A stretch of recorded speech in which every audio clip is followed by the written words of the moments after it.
عائشہ نے مسکرا کر کہا، دادی ہم جادو کی دنیا میں گئے تھے، اور پھر انہوں نے دادی کو جنگل میں ہونے والا سبھی کچھ سنایا۔ دادی نے ان کی باتیں سن کر ان کے سر پر ہاتھ رکھا اور کہا، بچوں یہ جادو نہیں، یہ خود شناسائی کا سفر تھا۔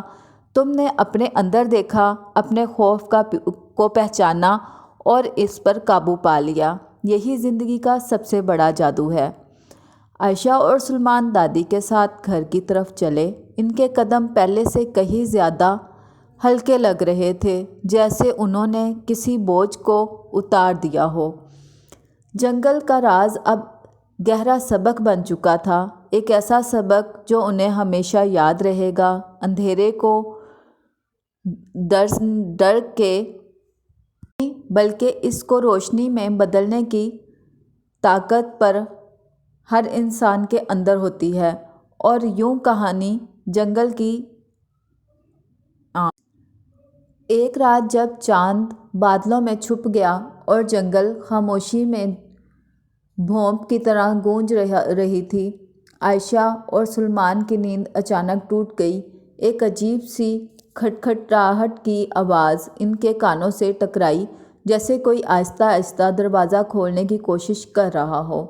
سلمان ڈر سے کپکپایا اور عائشہ کے قریب ہو گیا۔ انہوں نے آہستہ سے پردوں سے جھانک کر دروازے پر دیکھا۔ ایک دھندلا سا سایہ کھڑا تھا، لمبا اور نحیف، جس کی شکل واضح نہیں تھی۔ اس سائے نے آہستہ سے دروازہ کھولنا شروع کیا اور اندھیرے سے ایک ٹھنڈی ہوا ان کے چہروں سے گزر گئی۔ عائشہ کو دادی کی باتیں یاد آئیں، اندھیرے کو ڈر کی نہیں بلکہ اس کو روشنی میں بدلنے کی طاقت ہر انسان کے اندر موجود ہے۔ اچانک ان کے اندر بہت ہمت بھڑک اٹھی۔ اس نے سلمان کو ہاتھ کا اشارہ کیا اور اپنے بستر سے آہستہ سے اٹھ گئی۔ اس نے آہستہ سے اپنے کمرے سے ایک لانٹرن لی اور بڑھتی ہوئی سائے کی طرف چل پڑی۔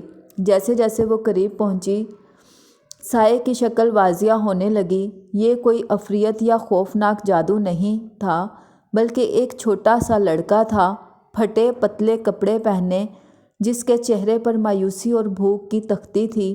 لڑکا انہیں دیکھ کر گھبرا کر پیچھے ہٹ گیا، لیکن اس کی بڑی بڑی آنکھوں میں ڈر کے ساتھ ساتھ ایک التماس تھی جھلک رہی تھی۔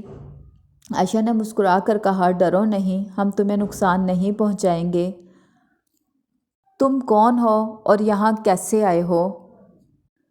لڑکا جھجکتے ہوئے بولا، میں گم ہو گیا ہوں۔ میرا گھر اس جنگل کے دوسرے سرے پر ہے، لیکن راستہ بھول گیا ہوں۔ مجھے بڑی بھوک لگی ہے اور ڈر بھی لگ رہا ہے۔ عائشہ اور سلمان کے دل میں اس بے بس لڑکے کے لیے ہمدردی جاگ اٹھی۔ انہوں نے اسے گرم دودھ اور روٹی دی اور اسے اپنے ساتھ بستر پر سونے کی جگہ بنا دی۔ رات کو وہ دونوں اس کے پاس بیٹھ کر ان کے دادا کی کہانیاں سنا کر اسے ہنساتے رہے۔ صبح ہوتے ہی انہوں نے اس لڑکے کو اس کے گھر پہنچانے کا فیصلہ کیا۔ پھر سے وہ بوڑھی خاتون کے جھونپڑے کے پاس سے گزرے۔ خاتون کو دیکھ کر عائشہ نے اسے لڑکے کی کہانی سنائی۔ خاتون نے مسکرا کر کہا، بچوں یہی ہے حقیقی جادو، اندھیرے کو روشنی میں بدلنے کا جادو، خوف کو ہمدردی میں بدلنے کا جادو۔ تم نے نہ صرف خود اپنے ڈر پر قابو پا لیا، بلکہ اس خوفناک جنگل میں بھی روشنی پھیلائی ہے۔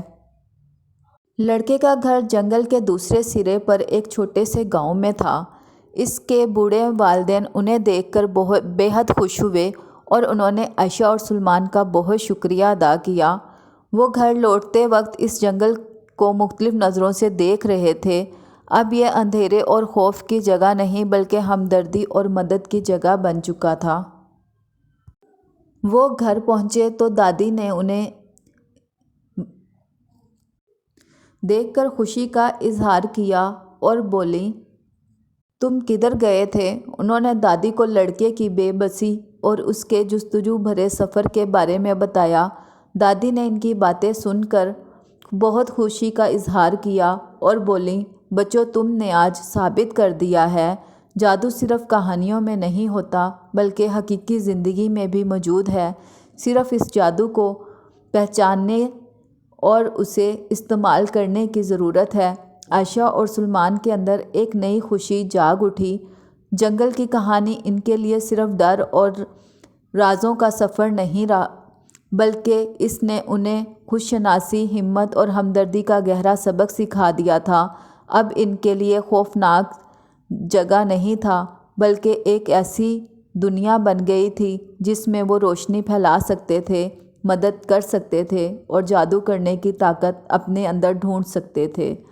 اور یوں یہ کہانی نہ صرف جنگل اور اس کی آنکھوں کی، بلکہ عائشہ اور سلمان کی دلیری اور جرأت کی بھی گواہ بن گئی۔ براہ مہربانی آپ مجھے بتائیے کہ آپ کو یہ کہانی اچھی لگی یا آپ مزید کہانیاں سننا چاہیں گے؟